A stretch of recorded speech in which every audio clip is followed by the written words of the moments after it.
Hi friends, please subscribe to Amravati Media and press the bell icon for more latest updates. Jagan కళ్ళల్లో పడ్డాం చాలు, వైసీపీలో ఈ నేతలు బిందాస్. గత సార్వత్రిక ఎన్నికలలో దారుణంగా ఓడిపోయిన వైసీపీ తిరిగి కోలుకుని అధికారానికి చేరువ కావాలంటే ఎంతో శ్రమించాలి. అధికారంలో ఉన్న కూటమి అత్యంత శక్తివంతంగా తయారైంది. చంద్రబాబు చేతిలో అధికారం ఉంటే ఆయన వాడకం వేరే లెవెల్. చంద్రబాబు నాయకత్వంలోని కూటమిని ఎదుర్కోవడం వైసీపీకి సులువు కాదు. చంద్రబాబు సర్కార్ చేయకూడని తప్పుల్ని చేస్తుండడం వల్ల 2 ఏళ్ల కాలంలో వ్యతిరేకత మూటగట్టుకుంది. అంతే తప్ప కూటమి ప్రభుత్వంపై ప్రజలలో వ్యతిరేకతకు వైసీపీ చేసింది చాలా తక్కువ. ఇంకా కూటమి ప్రభుత్వ ప్రజా వ్యతిరేక విధానాలపై వైసీపీ చేయాల్సినంతగా చేయడం లేదన్న అభిప్రాయం కూడా ఉంది. దీనికి కారణం లేకపోలేదు. ఏ రాజకీయ పార్టీ భవిష్యత్తు అయినా ప్రజల చేతుల్లో ఉంటుంది. ప్రజలే నాయకుల్ని తయారు చేస్తారు. ప్రజల ఆశీస్సులు లేకపోతే ఎవరూ నాయకులుగా వారికి వారు తయారు కాలేరు. ఈ వాస్తవాన్ని ఎందుకనో వైసీపీలోని చాలామంది విస్మరిస్తున్నారు. వైఎస్ జగన్ అనుకుంటే రాత్రికి రాత్రే తాము నాయకులుగా తయారవుతామనే భ్రమలో ఉన్నారు. ఒక్కోసారి ఇది నిజం కూడా కావచ్చు. అయితే ప్రజలతో సంబంధం లేకుండా ఎవరూ రాజకీయాల్లో రాణించలేరు.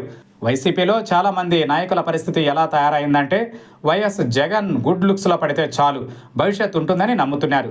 అందుకే జనం వద్దు జగన్ ముద్దు అనే రీతిలో సూర్యుని చుట్టూ భూమి పరిభ్రమిస్తున్నట్టు జగన్ చుట్టూ తిరుగుతున్నారు. వైఎస్ జగన్ ఎక్కడికి వెళ్ళినా ఆ ప్రాంతంలో సంబంధం లేని వారు ప్రత్యక్షమవుతున్నారు. తనకు కనిపించే వాళ్లే వైసీపీ కోసం పనిచేస్తున్నట్టుగా వైఎస్ జగన్ నమ్ముతారని అలాంటి నాయకుల విశ్వాసం. మరీ ముఖ్యంగా వైసీపీ అధికారంలో ఉన్నప్పుడు, అలాగే ప్రతిపక్షంలోనూ పెత్తనం చెలాయించే వాళ్ళంతా ప్రజలతో ఏమాత్రం సంబంధం లేని వారే కావడం గమనార్హం. దీంతో ఊరికే జనంలో ఉంటూ జేబులు ఖాళీ చేసుకోవడం కంటే జగన్కు కనిపిస్తూ ఉంటే మంచిదనే భావన చాలామంది వైసీపీ నాయకుల్లో ఉంది. అందుకే జగన్ కళ్లల్లో పడేందుకు నాయకులు తప్పిస్తున్నారు. ఈ నేపథ్యంలో ప్రజా సమస్యలపై గళమెత్తే నాయకులు కరువయ్యారు. మహా అయితే మీడియా ముందుకొచ్చి కూటమిపై విమర్శలు చేసే వారిలో మాజీ మంత్రులు బొత్స సత్యనారాయణ, కన్నబాబు, అంబటి రాంబాబు, పేర్ని నాని, విడదల రజని, భూమన కరుణాకర్ రెడ్డి, ఆర్కే రోజా, ఎస్వి సతీష్ రెడ్డి కనిపిస్తూ ఉంటారు. అధికార ప్రతినిధులైన కారుమూరి వెంకటరెడ్డి, నాగార్జున యాదవ్, పుత్తా శివశంకర్ తమ శక్తి మేరకు ప్రభుత్వంపై విమర్శలు చేస్తూ ఉంటారు. కూటమి ప్రభుత్వంపై చిన్న విమర్శ కూడా చేయకుండా వైఎస్ జగన్కు దగ్గర అనే గుర్తింపు పొందిన నాయకుల్ని చూడొచ్చు. ఉదాహరణకు YS Jagan chief PRO Pudi శ్రీహరిని 2 దఫాలు పోలీసులు అదుపులోకి తీసుకోవడంపై రాష్ట్ర వ్యాప్తంగా వైసీపీ నాయకులంతా తీవ్రంగా స్పందించారు. కూటమి ప్రభుత్వంపై తీవ్ర స్థాయిలో దుమ్మెత్తిపోశారు.